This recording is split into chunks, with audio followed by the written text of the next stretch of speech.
Hello students, क्या हाल आपका। आशा करता हूँ अच्छे होंगे, स्वस्थ होंगे। देखिए, कल जब से आंसर की आई है ना आरआरबी एनटीपीसी अंडर ग्रेजुएट की, तब से आपने क्वेश्चन अपने चेक भी कर लिए कि आपके कितने मार्क्स हैं। लेकिन कुछ मार्क्स क्वेश्चन उसमें गड़बड़ भी है, गलत है और नॉर्मलाइजेशन।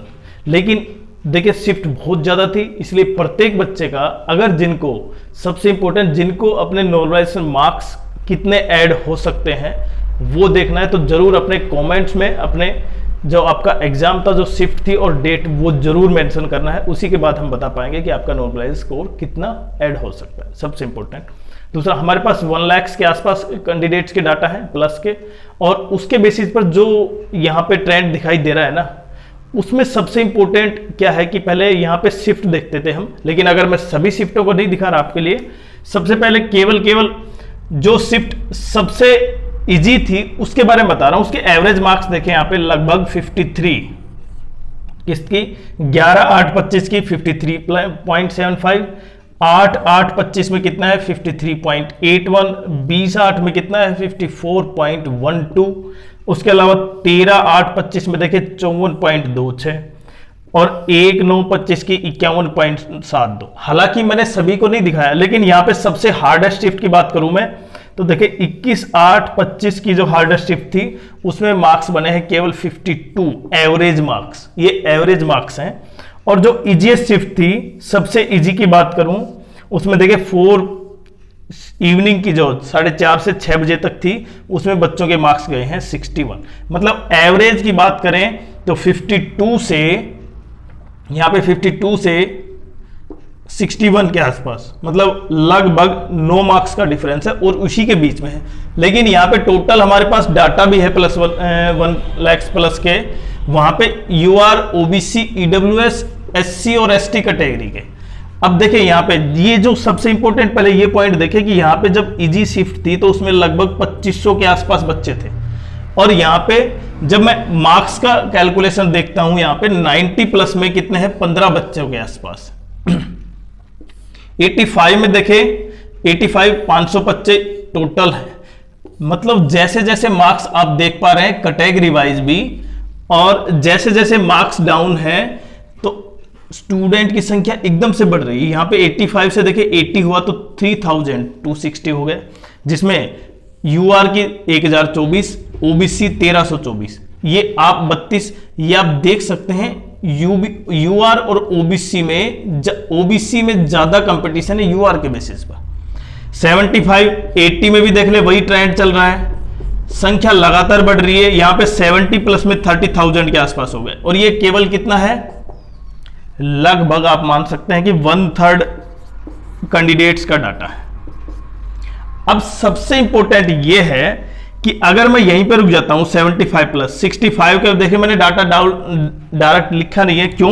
क्योंकि संख्या ये लगातार बढ़ रही है और प्रत्येक बच्चा ये चाह रहा है कि केवल ये कि 1 लाख बच्चे, हो सकता है ये वो 1 लाख बच्चे हो जिन्होंने पेपर अच्छा हुआ है, वो भी हो सकता है, और जिनका पेपर इतना अच्छा नहीं हुआ हार्ड शिफ्ट में वो नहीं हो भी सकता है।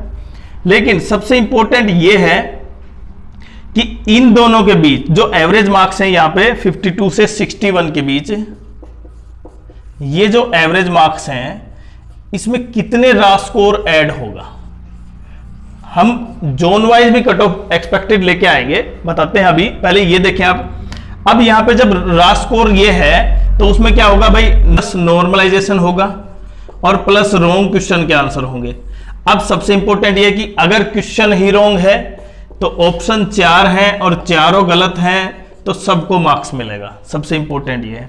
अभी दूसरा, अगर चारों ऑप्शन गलत हैं, क्वेश्चन सही है तो भी मार्क्स सबको मिलेंगे।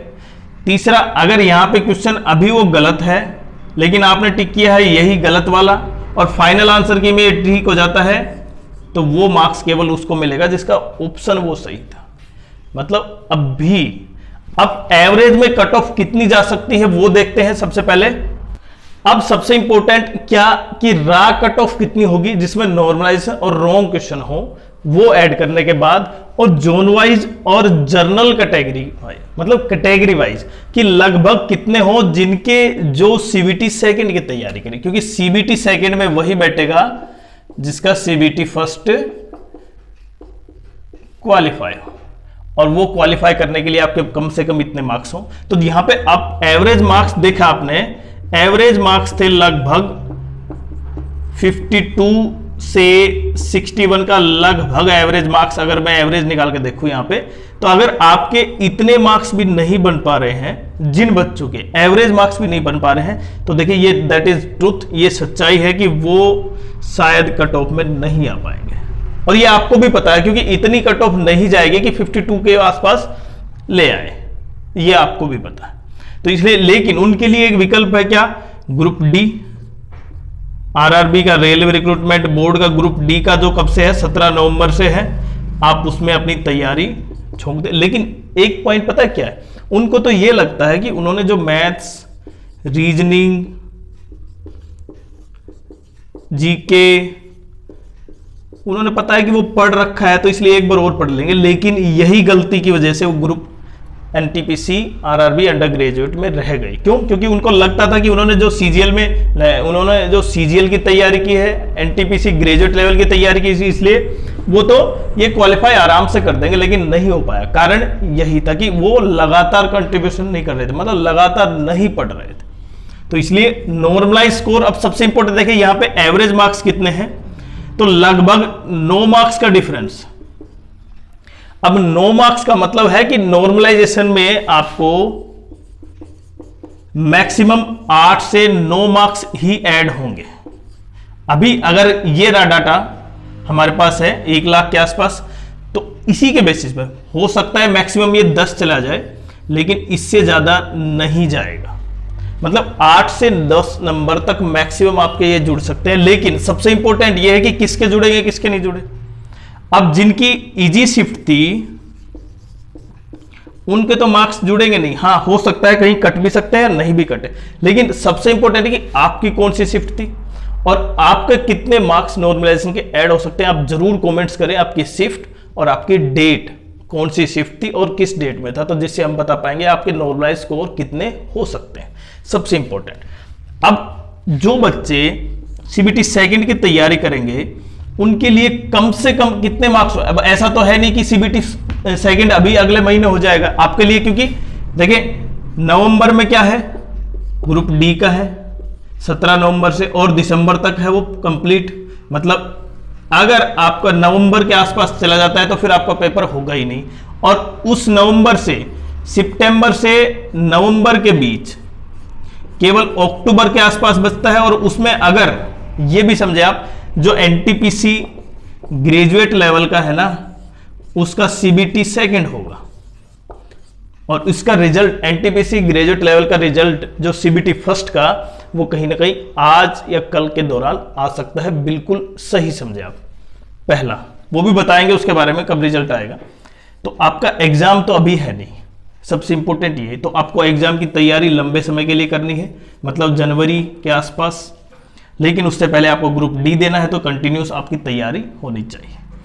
अब क्योंकि 8 से 9 नंबर बढ़ेंगे किनके, जिनकी हार्ड शिफ्ट थी, मतलब 52 के आसपास। अब जिन एक बेसिक सा समझे आप, अगर जिनके मानो 70 मार्क्स हैं, अभी मैं केवल एक रफली बता रहा हूं, या मानो 60 मार्क्स है किसी भी कैटेगरी में, अगर उसके 8 से 9 मार्क्स जुड़ते हैं 69 हो जाते हैं, तो देखें जो बच्चा यहां पे 52 से नीचे था वो तो बिल्कुल ही नीचे रह जाएगा, उसके लिए तो चांस नहीं। लेकिन हाँ, जिनके मार्क्स लगभग, अब मैं जर्नल की बात करूं, जर्नल का मतलब नॉर्मल, जिसके अगर यूआर, ओबीसी, ईडब्ल्यूएस की बात करूं, तीनों लगभग एक हैं, जिसमें एक आधा नंबर ऊपर नीचे होता है। तो अगर आपके लगभग 60 मार्क्स भी हैं, मैं रा स्कोर की बात कर रहा हूं, अभी रा स्कोर में 60 मार्क्स के आसपास भी हैं, तो आप बिल्कुल लाइन में है, मतलब आप जल्दी, आप भी फाइट में है। और एससी एसटी में आप लगभग 50 के आसपास है ना, तो भी मतलब उनके लिए तो देखो चांस है 50 में भी काफी अच्छे। लेकिन यहां पे 60 मार्क्स आपको एटलीस्ट चाहिए यूआर, ओबीसी, ईडब्ल्यूएस में। अगर आपके 60 मार्क्स हैं तो आप मान सकते हैं आप सीबीटी सेकंड में बैठेंगे, और सीबीटी सेकंड में बैठेंगे तो ऑटोमेटिकली आपकी तैयारी आपकी बहुत अच्छी होनी चाहिए, क्योंकि वहां पे देखें कंपटीशन इससे और ज्यादा है। अब वो कंपटीशन किन बच्चों के बीच होगा, जो पहले सीबीटी क्वालिफाई मतलब टॉप के बच्चे होंगे। तो इसलिए आपकी जो हो सकता है अभी इसमें कुछ ऐसे भी बच्चे शामिल हों जो जिनके एक दो क्वेश्चन तुक्के से ठीक हुए हैं और वो लाइन से पार कर जाए, लेकिन जो अगला स्टेप है उसमें वो इस तरह पास नहीं होंगे, इसलिए उनकी तैयारी बहुत जरूरी है। तो आपकी तैयारी कैसी है, सबसे इंपॉर्टेंट ये है। दूसरा मैंने बताया ना, अगर आपके मार्क्स चाहे कितने भी हों अभी, लेकिन शिफ्ट और आपकी डेट आपको जरूर मेंशन करनी होगी, जिसके बाद हम बता पाएंगे आपके नॉर्मलाइज स्कोर कितने जुड़ सकते हैं या कितने सब्ट्रैक्ट हो सकते हैं या क्या फर्क पड़ेगा, आप कट ऑफ में जाएंगे या नहीं जाएंगे। लेकिन उससे पहले आप चैनल को सब्सक्राइब जरूर करें, वीडियो को लाइक करें और शेयर जरूर करें। लेकिन जैसे जैसे डाटा आता जाएगा हमारे पास, संख्या बढ़ती जाएगी, तो हम जरूर इसके बारे में बताते जाएंगे।